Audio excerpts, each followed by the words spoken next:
the freedom talk. Because like John Lewis said, we want This is the freedom microphone now. test for today. Now. We don't want freedom suddenly. We want it now. You ain't gonna break me off a bit of piece of freedom and act like you done me a damn favor. That's right. Don't do me no damn favors. I'm tired of them. Hello. Free me and my people. Free my babies. We're tired of an America that don't want us in it. Now, if you don't want us in it, free us. They need to leave. Then when we talk about freedom, they say, well, why you want to leave us? Would you leave your child in an abusive All right, relationship? we good. Huh? No. Would you leave your baby girl in an abusive relationship? Hell Or your no. baby boy? Hell no. You'll tell them to get the hell out, won't you? That ain't right. So what the hell are we doing? Now they're giving us promises. I say no more promises. We don't wait on them to tell us what they're going to give us. We take what the fuck we want.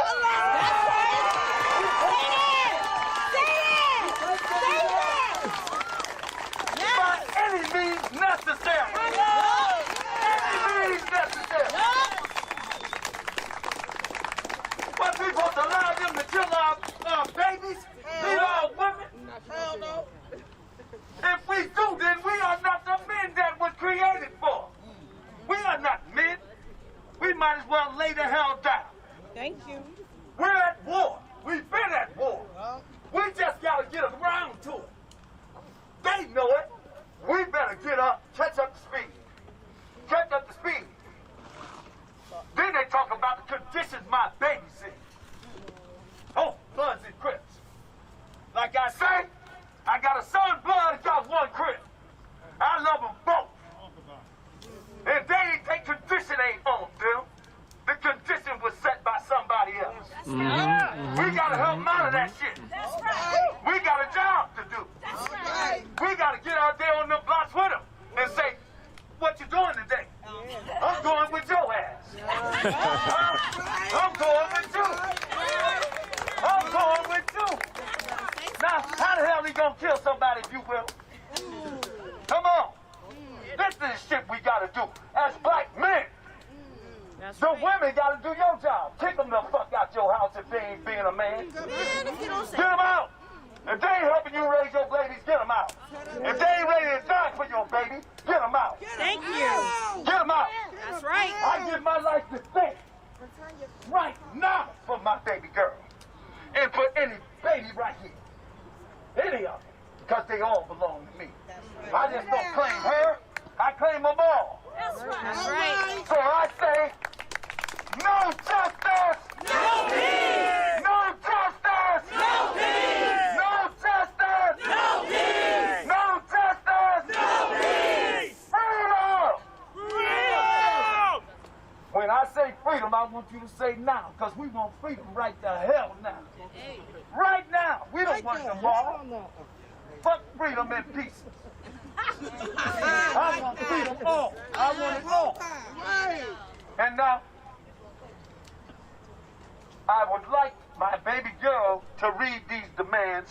I'm going to start reading these demands. We've made these demands since the inception of Justice for Me. But this is what Troy for Black Lives demands.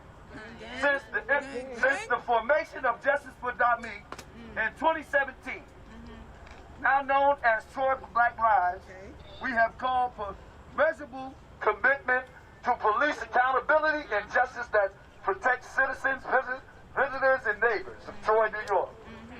We demand cops stop killing us and our children.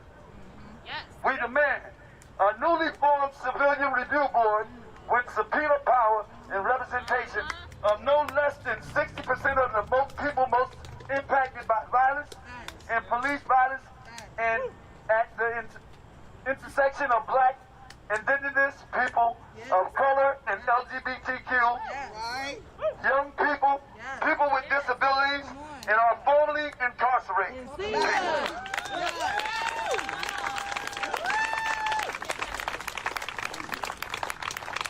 We demand a full and impartial investigation of every instance of use of deadly force by police officers, whether results in a death. This includes injury and whether or not victims is alleged to have been armed. Where there is evidence of abuse, a vigorous grand jury presentation and prosecution. We demand that disentanglement of county government with ICE and making Troy a sanctuary city. And to comprehensively look at ways we can be welcoming and supportive city to our immigration population. We demand the appointment of Attorney General by executive order or legislation as an independent investigator and prosecutor in all cases of use of deadly force by police officers, whether or not the victim is alleged to have been armed or whether or not the victim survived. We demand the exploration and creation of diversion programs away from criminal justice involvement and community-based treatment alternatives, especially for youth, the mentally ill, and in cases involving drugs or substance abuse and sex work with a view to reducing unnecessary incarceration which disproportionately impacts economically exploited communities, and specifically Black, Indigenous, and people of color.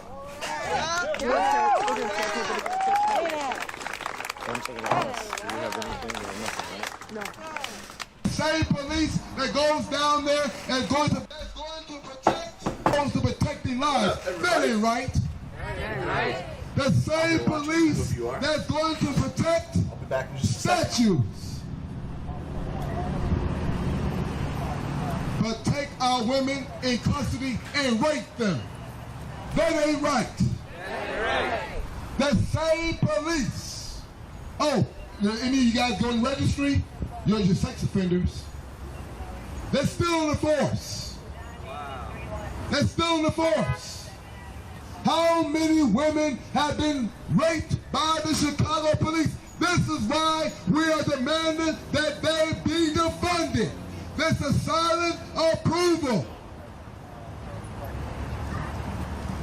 This is why Chicago Activist Coalition for Justice was formed, to tell you what justice needs to be sought after. And we're going to be aggressive until justice is served. Was it justified for me to tell those people to beat you guys up? I didn't think so. I said, you know what? They deserve what they should do, but I'm a rabbi for the people. I lead by example. So we expect you guys to say, denounce John's statement of saying it's justified for shooting our protesters. Okay, we're going to march down here. We demand a relocation of funds from policing and incarceration to long-term safety strategies such as education, local restorative and or transformative justice services, processes, and employment programs. And the speedy advancement of decarceration efforts and the end of the criminalization of property. Of poverty.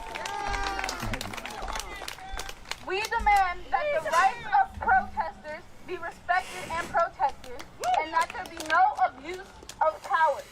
Violations of property should never be equated to the violation of human life.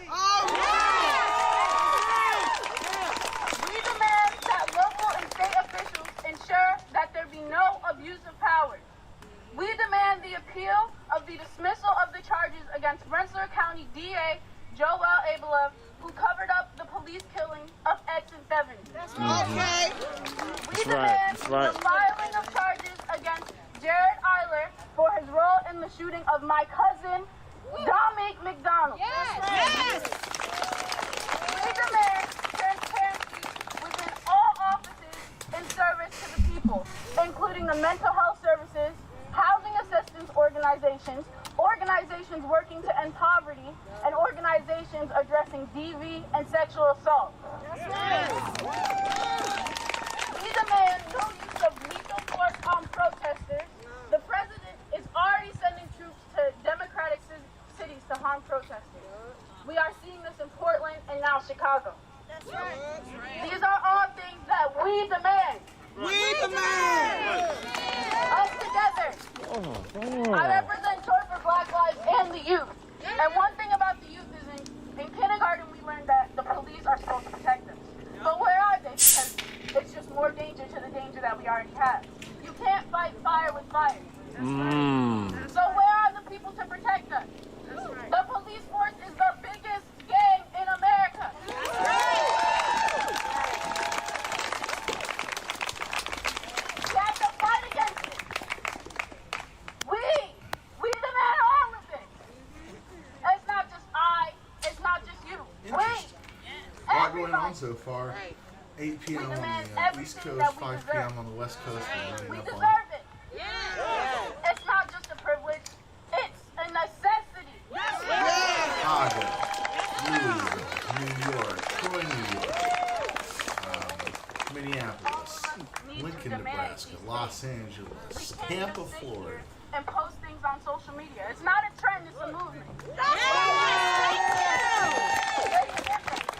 trend is a post with a How's hashtag. everyone doing? We got a few A people watching movement on is with YouTube. everybody People moving. watching on Twitter. Everybody moving forward, not No love for backward. D-Line. Forward together. As always, So these are all the things that we great to be demand. with you. Day 65. I'm feeling nice and refreshed.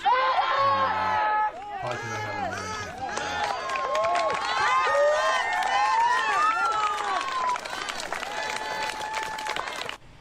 Tao cam đó lù xuống năn nô lên nó, ở trong số linh hạt số tù, tao muốn chỉ cho police, sai tê, yo chủ tu sai yo chủ tu sư, yo lên đó nô nó cú sa ta, nữ chỉ yo chủ chạy là cho khó yo ta, tí cho police nhóm mình nhà police nó, bố khó xử sớm phê lao hồ lợi sư, ít sao lên chủ số linh hạt số tù cơ, tao bao cho police sai tê nó, sai yo chủ ta mua chơi ảo sư, còn nó yo ít khó chỉ trong pháp luật. My son Fong Lee was killed by the hand. Soon we'll all be free someday. Oh, deep in Sir, how's my Tim's heart, I do believe that we shall overcome someday.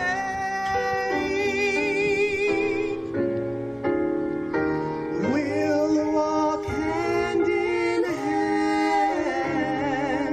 We'll walk hand in hand. We'll walk hand in hand someday. Oh, deep in my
Thank you, Mr. Warren and Emily Tyler, for that wonderful performance.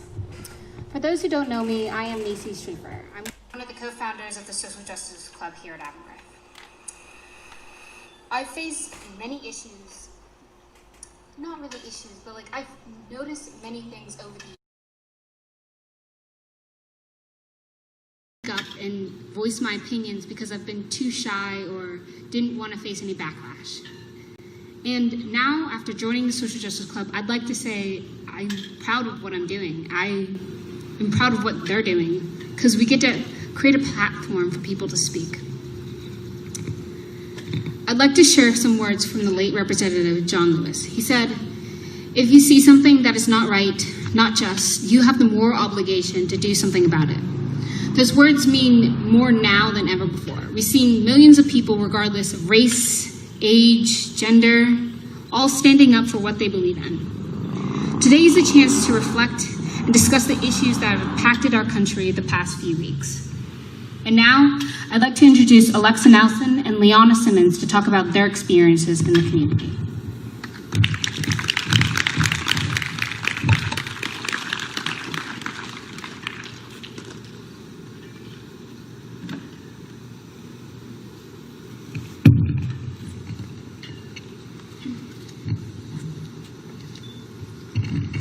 My name is Alexa Nelson, and I am a rising junior at Avonworth. I have never once been looked down upon because of the color of my skin. That is white privilege. I have never had assumptions made about me because of my race. That is white privilege. I wasn't afraid when my grandfather was pulled over for speeding, especially after the officer just let us go without punishment because the kids are so cute. That is white privilege. When I have heard people say the N-word in the halls, I didn't have to worry that they were saying bad things about me, and I didn't have to worry whenever I explained to them that they shouldn't say that word. That is white privilege. I don't have to worry about not getting hired for a job or accepted to schools because of my race. That is white privilege. The people who say that white privilege doesn't exist have also never had to experience these things. How can a reason? It doesn't give ethnicity, it doesn't give gender, it doesn't give background or education or what your status is. It says if justice is being needs to be brought forth, you must pursue justice. And it's injustice.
Not much, man.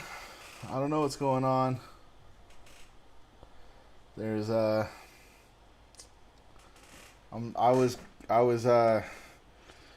accidentally started streaming some Red Dead Redemption.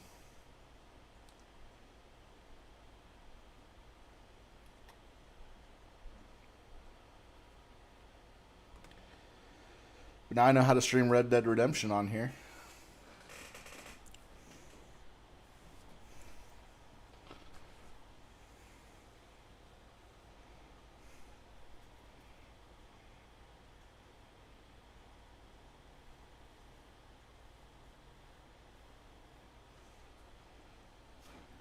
Oh, shit.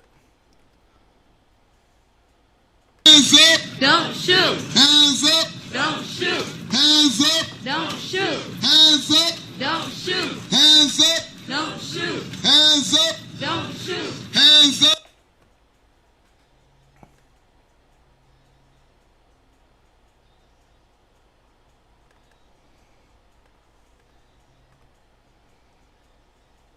Shoot. Hands up. Don't shoot. Hands up. Don't shoot. Hands up. Don't shoot. Hands up. Don't shoot. Latino lives matter. Latino lives matter. Latino lives matter. Latino lives matter. Latino lives matter. Latino lives matter. Latino lives matter. Latino lives matter. Latino lives matter. Latino lives matter. Children lives matter. Children lives matter. Children lives matter. Children lives matter. Children lives matter. Children lives matter. Children lives matter. Children lives matter. Children lives matter. Children lives matter. Children lives matter. Matter. Children lives matter. Children lives matter. Black lives matter. Black lives matter. Black lives matter. Black lives matter. Black lives matter. Black lives matter. Black lives matter. Black lives matter. Trans lives matter. Trans lives matter. Queer lives matter. Queer lives matter. Black women matter. Black women matter. Latino lives matter. Latino lives matter. Children's lives matter. Children lives matter. Black lives matter. Black lives matter. Trans lives matter. Black lives matter. Testing 1, 2, 3. We back on. I gotta watch for this bumps, y'all. Okay, here we go.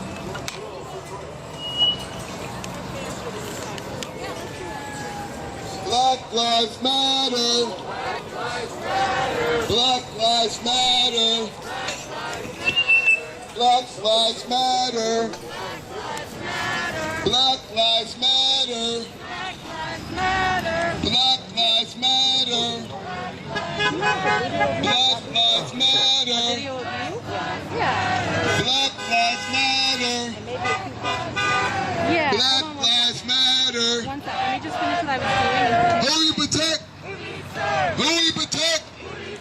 Who you protect? Who you protect? Who you protect? Put it right back on. Who you protect? Who you protect? Who you protect? Who you protect? Who you protect? Who you protect? Who you protect? Who you protect? Who you protect? Who you protect? Who you protect? You just want like a minute or two. Who you protect? Yeah. And a few. Who you protect? Who you protect? Who you protect? Who you protect? Who you protect? Who you protect? Who you protect? Who you protect? Who you protect? Who you protect? Who you protect? All right, very good, very good, very good. Anybody got a chat? Anybody got a chat? Get it. Shut it down. Justice. Now, if we don't get it, shut it down. What we want? What we need? If we don't get it, Shut it down. we don't get it. Shut it down. If we don't get it, Shut it down. All right, very good. Thank you. 1, 2, 3, 4, 5, 6, 7, 8, 9, 10, 11, 12. 1, 2, 3, 4, 5, 6, 7, 8, 9, 10, 11, 12. 1, 2, 3, 4, 5, 6, 7, 8, 9, 10, 11, 12. 1, 2, 3, 4, 5, 6, 7, 8, 9, 10, 11, 12. 1, 2, 3, 4, 5, 6, 7, 8, 9, 10, 11, 12. 1, 2, 3, 4, 5, 6, 7, 8, 9, 10, 11, 12. 1, 2, 3, 4, 5, 6, 7, 8, 9, 10, 11, 12. All right. Hey, hey, oh, ho, these racist got to go. Hey, hey, oh, ho, these racist got to go. Hey, hey, oh, ho, hey, oh, ho, these racist cops, they got to go. Hey, hey, oh, ho, these racist cops, they got to go. Hey, hey, oh, ho, these racist cops, they got to go. Hey, hey, oh, ho, these racist cops, they got to go. Hey, hey, oh, ho, these racist cops, they got to go. Hey, hey, oh, these racist cops, they got to go. Hey, hey, oh, these racist cops, they got to go. Hey, hey, oh, these racist cops, they got to go. Hey, hey, oh, these racist cops, they got to go. Hey, hey, oh, these racist cops, they got to go. Hey, hey, oh, these racist cops, they got to go. Hey, hey, oh, these racist cops, they got to go. Hey, hey, oh, these racist cops, they got to go. Hey, hey, oh, these racist cops, they got to go. Hey, hey, oh, these racist cops, they got to go. There you go. Got to go. Got to go. Find a real job. Get a real job. Get a real job. Get a real job. Get a real job. Get a real job. Get a real job. Get a real job. Get a real job. Get a real job. Get a real job. There you go. Their job is to murder us. Their job is to terrorize us. Their job is doing everything possible, but not do what they're supposed to do. They don't serve and they don't protect. Am I correct? Correct. They don't serve us, they terrorize us. Am I correct? Correct. All they do is sit and ride around in their old cars and racially profile people that's not doing anything. That's what they do, right? All they do all day is say, let's find what we can do to make someone's life miserable. 16 shots in the cover-up. 16 shots in the cover-up. 16 shots in the cover-up.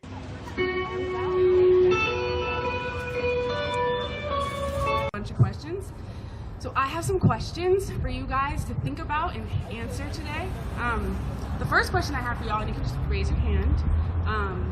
How many of you think that we should defund the police? I like that. Cool, okay. How many of you guys think that we should dismantle the police? Okay. How many of you guys have heard of abolition? Okay, most people. Cool. How many of you would consider yourselves abolitionists?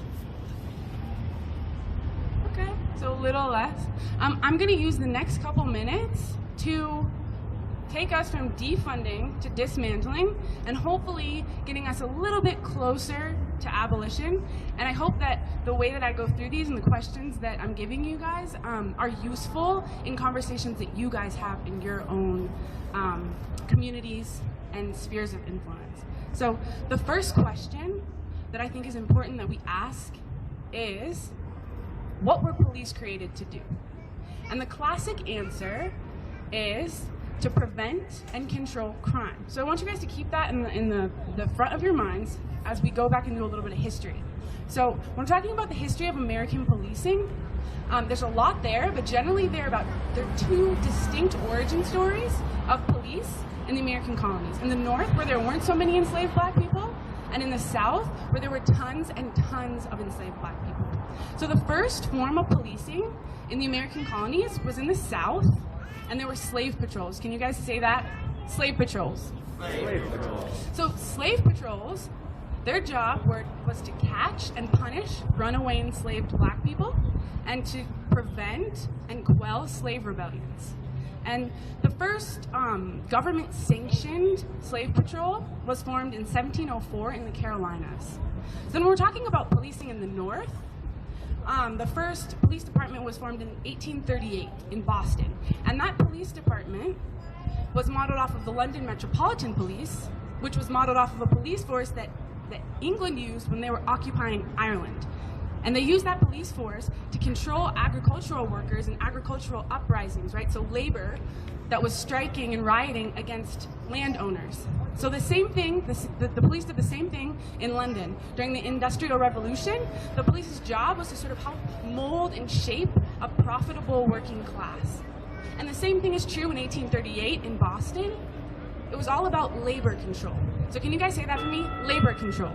Labor control. Right. So the police in Boston were flagrantly brutal and notoriously corrupt. And their job was to strike break and union bust and suppress riots for wealthy white business owners and politicians. So they were a really useful tool for people who were in power. And by about 1880, most major cities in America had a police force. So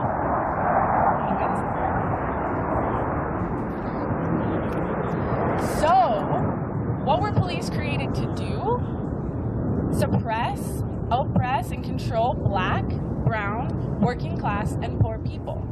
That's the core function of police, and it always has been the core function of police. So I do want to talk about crime, though, right? Because that's an important part of this conversation. And another question that I want us to think about is what causes crime? And the classic answer is bad people commit crimes, right? Criminals cause crime. But let's be honest, everyone here knows, cares about, loves someone who has committed a crime. We've all committed crimes. I jaywalk every day. We probably all jaywalked to get here, right? I smoked and sold weed before it was legal, right? How many of you guys have smoked weed before? Raise your hand. Right, okay. So weed is a great example of how things are criminalized and decriminalized based on political agendas, economic trends, and other things, right? Houselessness, homelessness is criminalized. There are laws all across the country that ban sitting and laying down in some places, sharing free food, sleeping in cars, loitering. So I don't think we should think about crime as bad people who are criminals committing crimes. That pushes us into this sort of like dangerous area of dogma and racist ideas, right? We should think about crime as people committing acts that are criminalized and sometimes decriminalized, right? So I want to take us back to the 1880s when most major cities had a police department. And interestingly enough, police actually kind of came before this widespread rise in crime. At that time, violent crime was almost non-existent, and crime generally is in really low levels.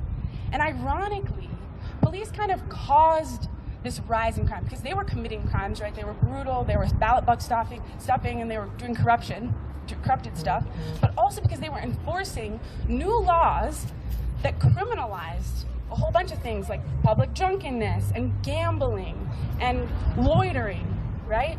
So the rise in crime, and people love to talk about that. Our mayor just talked about the rise in violent crime, right? Or the rise in crime. At that time, it had very little to do with changes in what people were doing. It was changes in criminalizing what people were doing, what certain people were doing, right? And if we recall that the function of police is to oppress and control black, brown, poor, and working class people, that makes perfect sense, right? Because a really effective way to control certain groups of people is to criminalize what they're doing, right? Prohibition is a great example of this. We have to remember that alcohol was illegal in the United States for 14 years, the sale and manufacturing of alcohol. And who was selling and manufacturing alcohol largely? Black, brown, working class, poor people, right? Another good example of this is the war on drugs.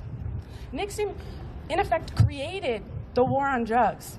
His head domestic policy advisor, H.R. Haldeman, said in his own words that the Nixon White House had two enemies, the anti-war left and black people.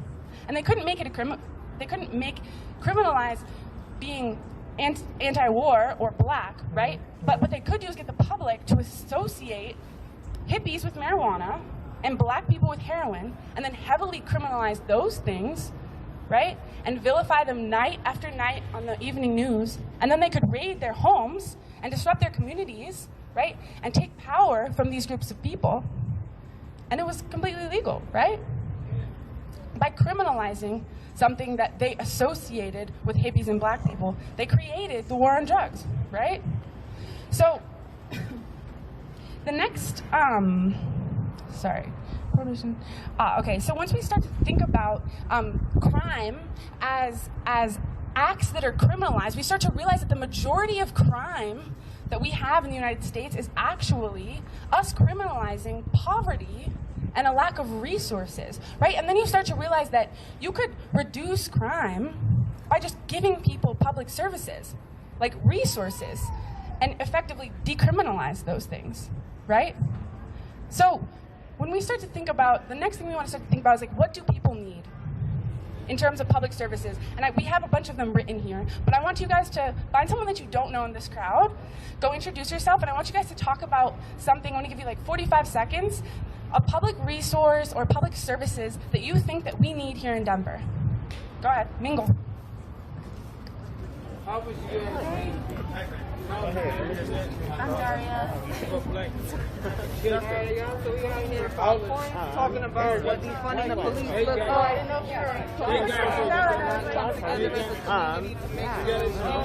were The buddy system, whether you medical, whether you on the bodega, you are a target.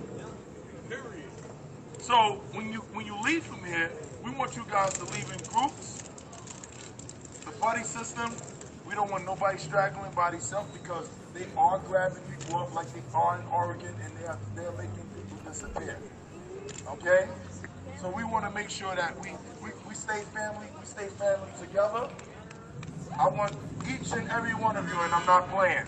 I'm doing a face count right now. I want each and every one of you to hit me up on Our Lives Matter NYC and hit my inbox and say, Mike, I'm home.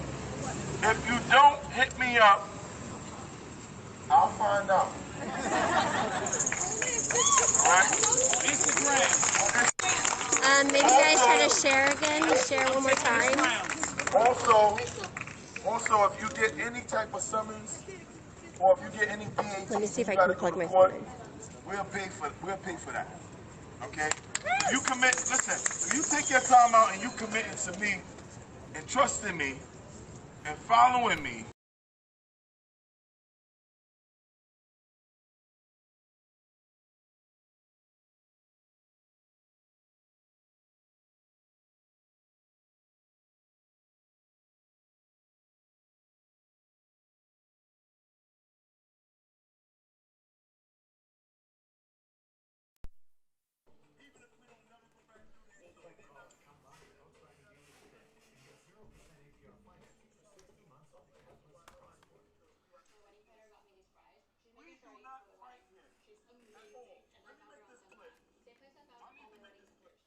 Fighting you, and I don't want y'all fighting me, and y'all don't want y'all fighting each other.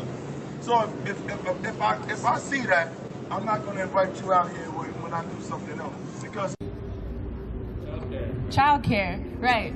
Yeah. So food, access to food, right? So housing, mental health care, counseling, social work, things like this, public resources. So I want to give you guys a statistic. 90% of 911 calls in Denver, on average, are non-violent, non-emergency calls. And so now I want you guys to think about, why are we giving 17% of our city budget to police and 1% of our city budget to the Department of Housing Stability, right? We're in the middle of a housing crisis, right? 70% of severely cost-burdened households in Denver are at risk of houselessness. In general, in the United States, 50% of people lack adequate access to health care, right? We need public services. But here we are in Denver giving 17 times more money to the police to go sweep people up who are camping, who don't have houses, and then working on giving resources to people who need them, right? We give 17 times the amount of money to police, right, to go sweep up houseless people than we do to give resources to people who need them. And that's recreated over and over again within our departments in Denver, right? And so now I want to talk about the other 10% of those 911 calls, which are violent, potentially violent emergencies, right? So I want to ask you guys another question. You can raise your hands again. How many of you guys think that police, as they are prepared and trained to answer those 10% of calls? Who thinks we should send police to those 10% of violent emergency calls? Okay, in the middle. It's fine, yeah. So it's usually a mixed bag, right? We have people who say, like, absolutely not. We have people who are like, yeah, send them, they're ready. And we have people kind of in the middle who say, I don't know, maybe if we train them a little better, right? If we change things a little bit, then we can send them to that 10% of calls, right? So the next thing, right, that we need to think about, those people in the middle are really asking, a fundamental question that's being asked right now is, does police reform work? How many of you guys think that police reform works? Raise your hand. We're all pretty with it here, right? We know that the data unambiguously shows that police reform doesn't work. Minneapolis is a great example of one of the most progressive adopters of Obama-era police reforms. Mindfulness training, yoga, implicit bias, diversity initiatives, and they saw basically no change in police violence, in police outcomes, right? So it's not surprising that reform doesn't work, really. Because if we think back, what were police created to do? The core function of police is and always has been to oppress Black, brown, working class, and poor people. So no matter what type of tweak or reform we do to this thing, it's always going to produce some iteration of that racism and oppression, right? So we need to stop trying to reform this sort of like police Play-Doh, right? Because no matter how we try to shape it, it's always going to be, at its core function, right, racism and oppression. So that brings us to the question of, like, why dismantle police, right? Why abolition? Because we still have this 10% of calls, of 911 calls that are violent emergencies. And so that's where people get really uncomfortable, right?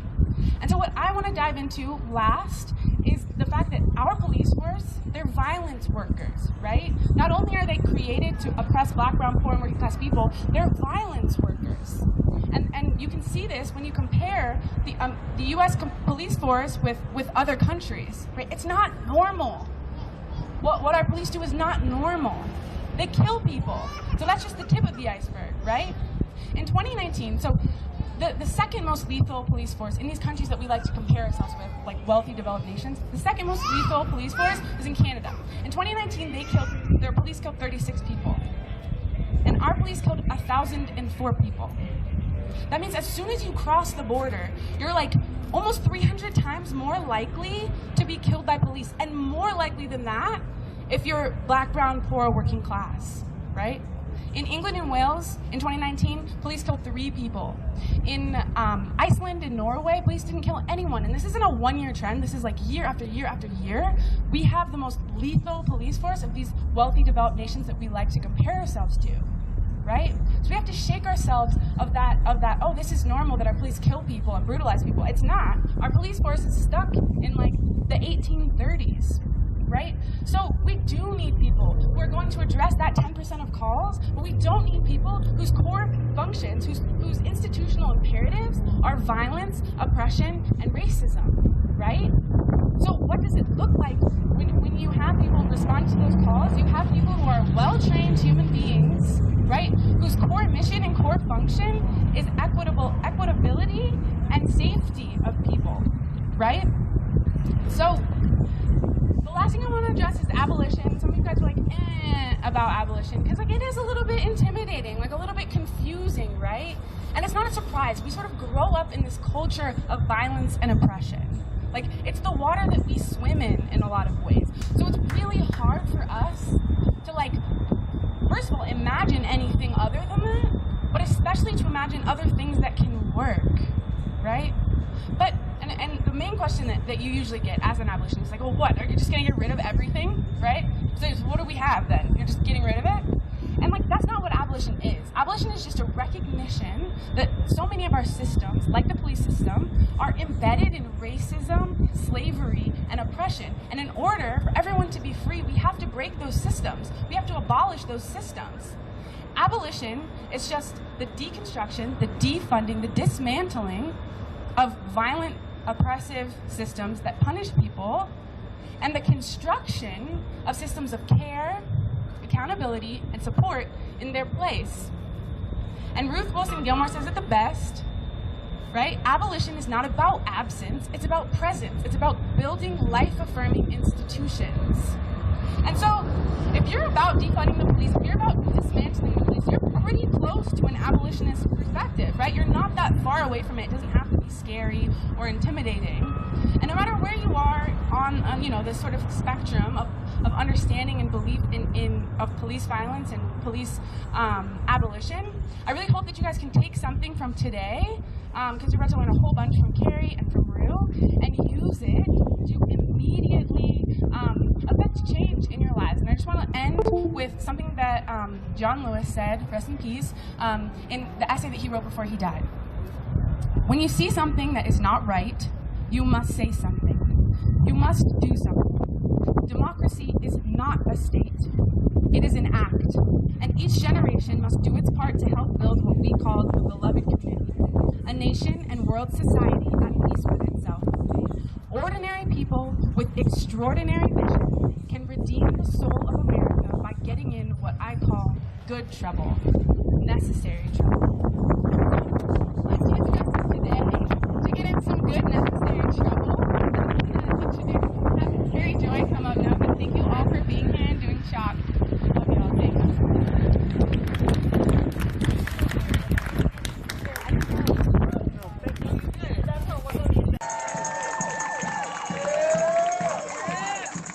Hey yo, from the time this shit began, and me and my team led marches, we relied on these bikes. These bikes that came to our aid and saved a lot of motherfucking lives. You do not realize it. So allow me to reintroduce my little homie.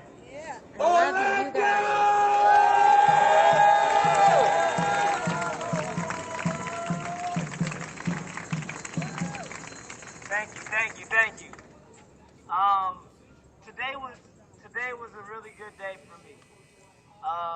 This morning we had a protest at 10 a.m. We were in the city and we were with Eric Gardner's mom. We were with Sean Bell's widow. We want Breonna Taylor living, and if she can't be living, we have to explore why those people killed her. You can't just say they're evil, you can't just say they're crazy, you can't just say, where were these cops during the Convict Down? We have to look at what took a human being that was once a baby and got them to the point where they're shooting a black person. And a lot of it does fall on the media that demonizes our skin. So the media will stop by here real quick, or the media, if there was looting, they'd be there for a while, and they'd be getting a lot of footage. So we have to explore all those different things. So yes, of course, it's the police, but the media continues the cycle. The media will tell you that a child was shot and killed on 4th of July, but they won't tell you that child's name, anything about that child. So you have to look at all those things, how they desensitize us to death, even just from the aspect of Corona. But when you add it up to Black lives, it's easy to say 60 were shot yesterday. It's easy to say whatever number were shot yesterday, but then they just become numbers and statistics. It's important we don't do that, whether it's Black lives, brown lives, Muslim lives, or whatever it may be, because the Muslims have been dying since 2001 at an alarming rate. So of course, yes, it's Black Lives Matter, but Black Lives is anyone they can make into a statistic, headline, or anything, and they continue to do so. So that's all I ask of you guys. I'm really just an independent journalist here covering this, so I'm just here, but do you guys be good.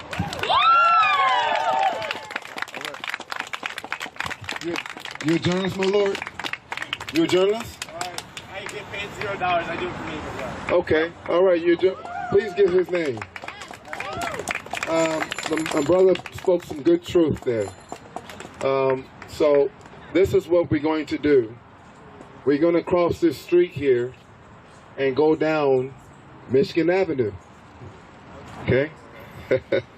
They was asking where we're going to go. Well, fall into place. Nobody has to, you know, think of one family member as better than the next. They're all affected. They're all affected. They all need that exposure. They all need that great love that you guys can give them.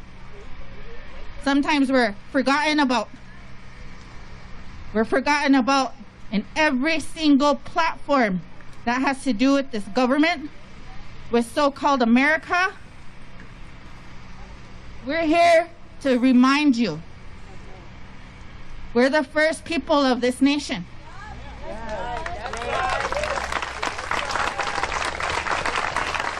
Minnesota is stolen land from my people, the Dakota people.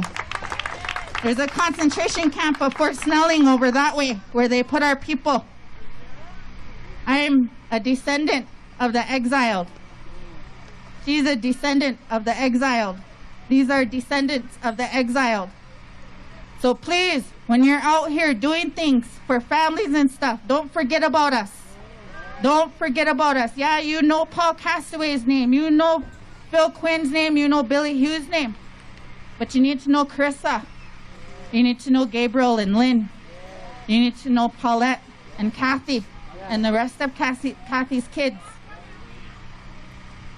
Darlene. Everybody forgets about Darlene. We haven't seen Darlene since George passed away. Because like I said, it's opening a wound. Opening a wound that nobody likes to help and fix but us. This is more than just, you know, homies. Carissa takes care of my kids. Carissa's always here for my kids. She does a lot for this community that goes unseen and unheard. So remember the people who are out here fighting for justice on the Indigenous side, because when you see their faces, it's not just Paul Castaway, it's not just Phil Quinn and Billy Hughes. There's a lot more other natives here that you guys haven't heard about. One of the names is on that house over there, Benjamin Dakota. He's from my reservation, but he lived here. So you guys, please help these families. And we're not saying give money. That's not what we want. We don't want your money. Come and see if they're okay, if their children are okay, if their mothers are okay. Give them all the love. Yes, show up. Show up every single time we ask. That's true solidarity. And we need that. Because erasure of our people is very, very deadly. The government is trying to erase our people by popping us off with the missing and murdered Indigenous women epidemic. The Department of Social Services taking our kids and selling them. All of that is still continued genocide on our people. We live that every single day. Even though we're here in the city, it's still happening to us. We still struggle. It's hard. It's hard to come from the reservation and then come here, or be here your whole life and then go home. So don't erase us. Uplift us. Make sure that you guys know who these family members are. Because this isn't just a black people problem. They kill white people too. Everybody seems to forget that they kill white people and Asians, Mexican, all the colors. There was a 16-year-old boy whose name isn't said very much out here in the streets who was killed over in Chanhassen. Archer Amorosi. Don't forget about him. Don't forget about him. Archer Amorosi. Don't forget about the ones that were killed in custody too, like Dustin Irwin. He has a twin brother out there who he don't get to see anymore. He has nieces and nephews that they don't get to love on. And also the ones who are killed from the missing and murdered Indigenous women epidemic. Rose Downwind, Savannah Graywind, AJ Lufkins. AJ Lufkins is from back home, where we're from, and they still haven't found him. So if you see something about him on the internet, please share that. I share a lot of things about people who are gone, and reshare it. Their moms need that, you know. Sometimes when you come into this fight, it's very hard for the parents, and then the parents start going downhill because they don't have the support. Raina Renville's mom.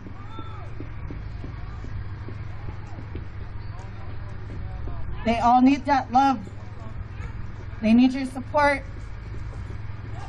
They had to go and sit down for a while. If anybody wants to reach out and put some money on some people's books, maybe write a letter, send a card, reach out to us and we can help you do that. It's kind of hard when it's just us all the time, and there's so much to do, so much to do. But we're not gonna stop. We'll never stop. As long as genocide is happening to our people, we're gonna be here. Thank you guys for coming. We love you, Karen. We love you, Flo. Thank you guys. On that note, I want to end with a chant that I just recently made. It has to do with, you know, getting our people some justice. So I'm going to say it once, and then I want everybody to follow with me. It goes, we're sick and tired. They need to be fired. We're sick and tired. They need to be fired. We're sick and tired. They need to be fired. We're sick and tired. They need to be fired. When I say Travis, you say Jordan. Travis. Jordan. Travis. Jordan. Travis. Jordan. Travis. Jordan. Travis. Jordan. We can talk about this later, okay? We have a public comment later, I promise you. I promise you. What about now? What about now? What does that mean for us? What does that mean for us? Okay, all right, I got you. So, with that being said, we are trying to ultimately amend the city charter so we can actually make defunding the police a reality. Let me break down what all of that means, all right? So I'm gonna start it off right here. How many of you know the budgets that DPD has or had in 2020? Like what they were allocated in 2020? How many people know? Anomalies for youth to challenge and bring change. And we shall continue to rise. Everyone, stand together, revolutionize. I want to do a little chat with you. No peace. Say it loud. No justice. No peace. No justice. No peace. No service. It needs to be shut down. Yes, right. You know, when it comes down to, you know, God is our witness. Back in the ancient days, when you commit a murder, you got to go up to justice and be served. Just as well as they kill and they murder, they should stand in front of the court and have their time come for justice. My name is Marilyn Hill. My son was killed over 23 years ago. 23 years ago, back then, I could not find justice. Because, you know, back then you didn't have like cameras. You didn't have, you know, they silence witnesses. You know, they'll go to your door and they will like threaten you and make sure that you wouldn't talk. But that day, that night, my son was living with my mom and dad in an apartment building on the east side in Westminster. My son was coming out of a building. No, let me turn this around. My son was going upstairs. I come to find out an officer was entering into the back door. This officer shot my son in the back. He shot my son in the back, he turned around, shot him in the stomach, and shot him in the legs. My son was shot 3 times. In the midst of shooting my son, my father heard the shots, opened the door, and the police pointed the gun at him and told him to go back inside. My aunt saw the shooting, and my son, when he hit the ground, he heard him say to the officer, "You didn't have to do that. Why?" That's the last thing that came out of his mouth. Now, I have a hole in my heart today, and I stand with these women because all these years, I was sort of silenced. I suffered pain. I withdraw. I was angry. 5 years within that making, I couldn't get nobody to help me. They threatened my lawyers. They threatened my private investigator. Next thing you know, my private investigator disappeared. My friends, within 2 or 3 years, for some apparent reason, I couldn't find them. So I had no one to support me. I felt like my family got silenced. So it was very hard for me to try to do anything. So I walked around with anger. Every police officer that I looked at, I had to fight with them. Every time I asked an officer something, they were sending me and taking me down to the jail for disorderly conduct, spraying mace in my face so I couldn't read their badges. I have police reports where they put me in jail, locked me up, and then I end up getting out for what reason? No, I didn't get charged. But I'm here today to fight. After 23 years of seeing what the police is doing, it's time to stop this. This is too much. This is calamity. This is unjust. They're wrong. They are weak at this. You know, when the Lord sees this here, he knows it's unjustified. Why would they sit there and have their backups and try to defeat the purpose knowing they're wrong? God is our witness. We have to walk with our heads up and stand strong. We need to believe and hold strong. We can't let these officers make us weak when we look at them and hold our head down. We need to come straight in their face and ask them very questions. What do you see in us as you see in me? In fact, watching me, I am watching you. While you think you're taking a picture, I'm taking a picture of you. I am not afraid of them because I already know what their intentions are.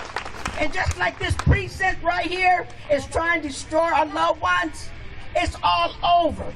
Every day something's happened to somebody. That's why we need to stick together. It's not a matter of what color. They're just cops. They're evil and they're crooked. And you know what? Even though we're standing strong, we got God on our side. That's right. Because while we're fighting, he got our war angels standing with us. And I know victory will be on our side. And I'm here to say this today because even though we don't have what we need to right now, but as long as we stand strong in faith, we gotta conquer this here. And at one point in life, we still gonna be smiling. Because you know what? The devil is a liar.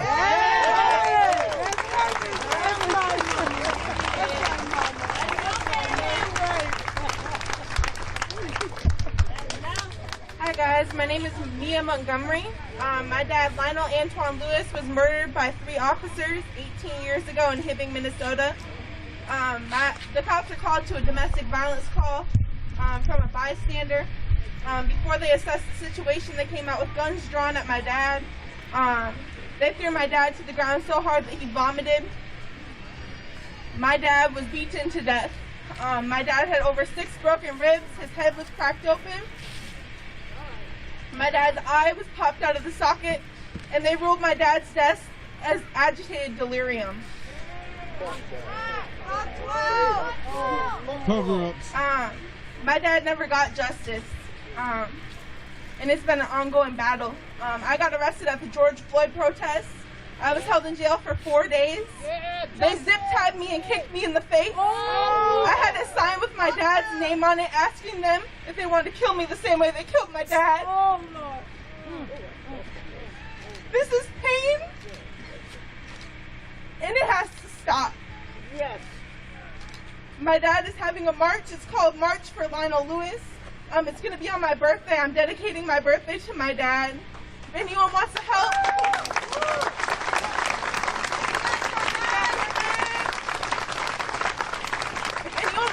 with anything, please come up to me. I have jobs. If anyone wants to help my family. Thank you.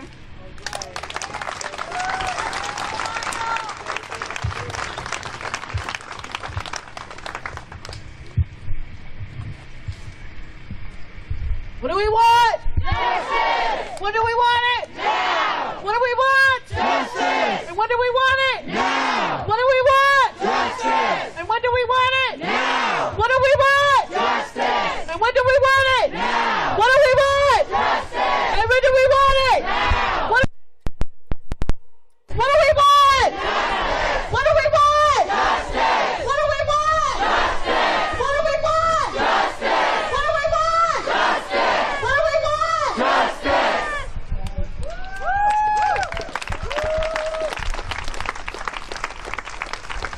So I'd like to bring up Monique Colastardi with Black Lives Matter. This sister is not new to the movement. She moves, and when she moves, we move just like that.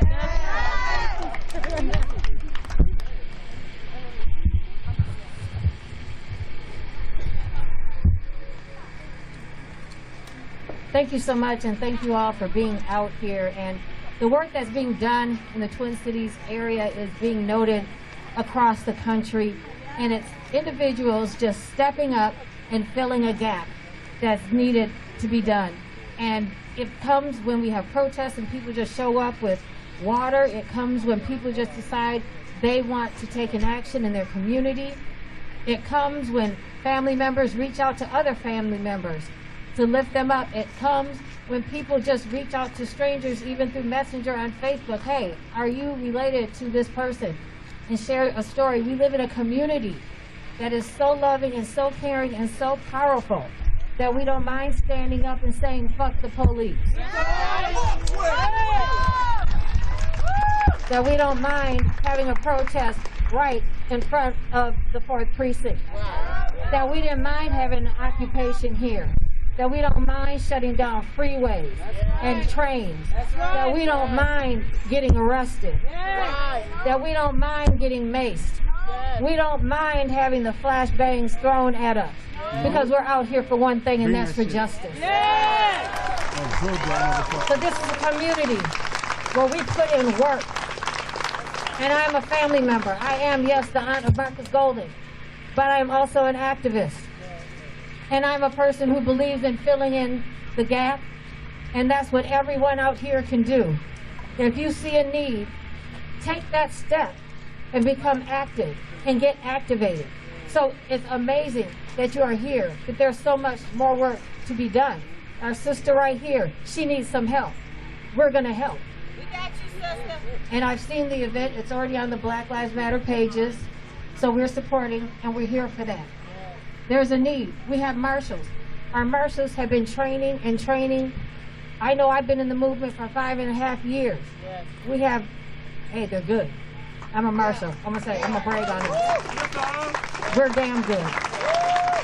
Our backup cars, where people know how to move and shut it down. See, we don't need the police to shut anything down for us. We shut it down ourselves. So when people want to criticize something about, oh, defund the police, but you needed them to shut. No, we don't need the police to do shit for us. Let's be very clear about that. So we move independently of the police. We don't need them shutting down streets. We don't need them knocking on our doors. We don't need them shooting and killing our loved ones.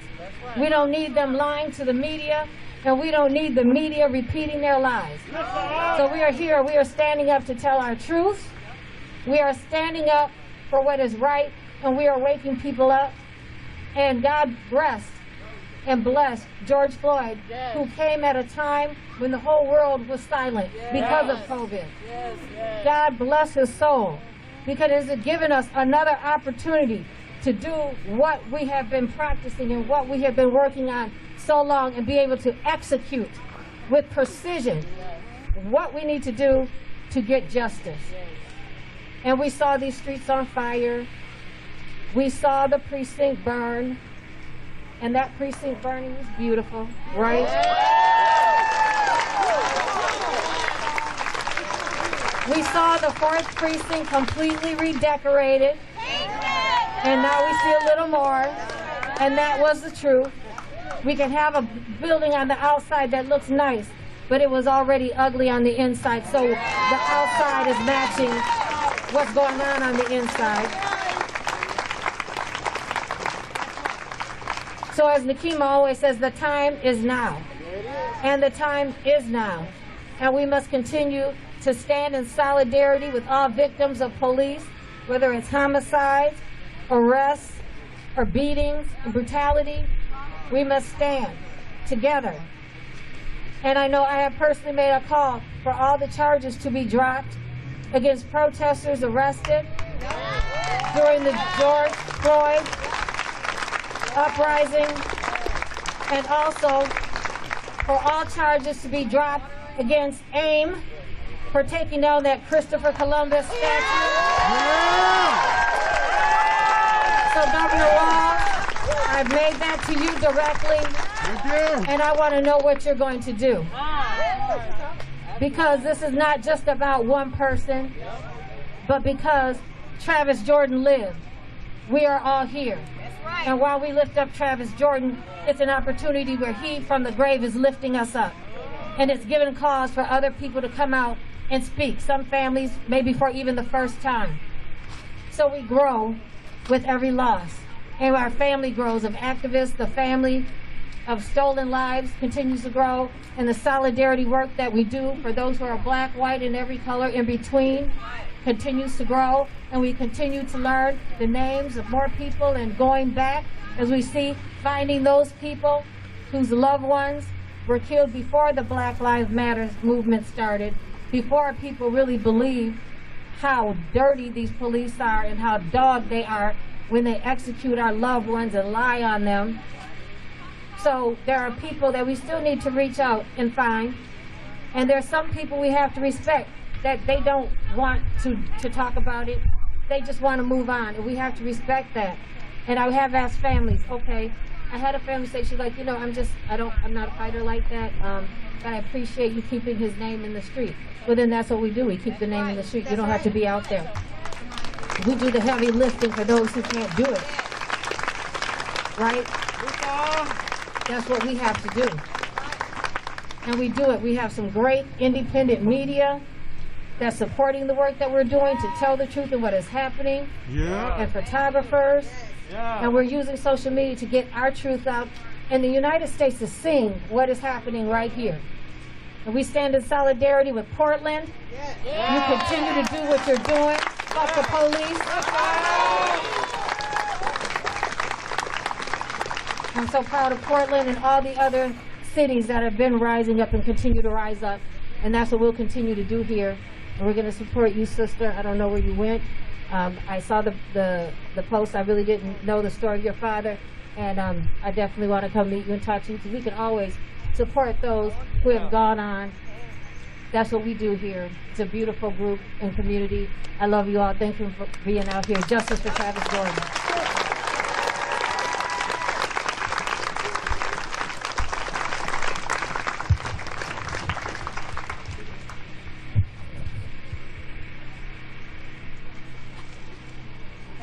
Gonna move it along. I got Miss Samaya Aiden, who's gonna speak about her brother Isaac. Not forget about Miss Samaya. She's been fighting too.